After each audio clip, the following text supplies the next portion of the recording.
তারাবির নামাজ না পড়লে কি গুনাহ হবে? অনেকেই বলেন তারাবি না পড়লে রোজা হয় না।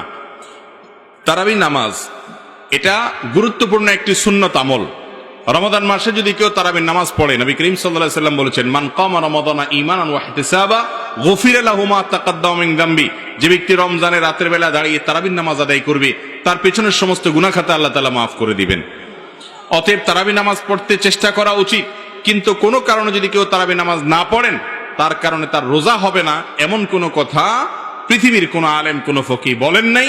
অতএব যদি কেউ তারাবি পড়তে নাও পারেন, রোজা তাকে অবশ্যই রাখতে হবে। তারাবি মিস হলে গুনাহ হবে না, বড় গুনাহ কবিরা গুনাহ হবে না, কিন্তু রমজানের রোজা মিস হলে কবিরা গুনাহ হবে। অতএব তারাবি নামাজ এটা আমাদের আদায় করা উচিত। এটা যদি ছুটে যায় কোনো কারণে, হঠাৎ কোনো একদিন একা একা পড়ে নেব। আর যদি অসুস্থতার কারণে শরীর খারাপ লাগে, পড়লামই না, একদিন মাত দিলাম হঠাৎ করে, তাহলে ইনশাআল্লাহ বড় কোনো গুনাহ হবে না বা গুনাহ হবে না। কিন্তু অলসতা করে যদি আমি বাদ দেই, তাহলে সেটা অবশ্যই ক্ষতির কারণ।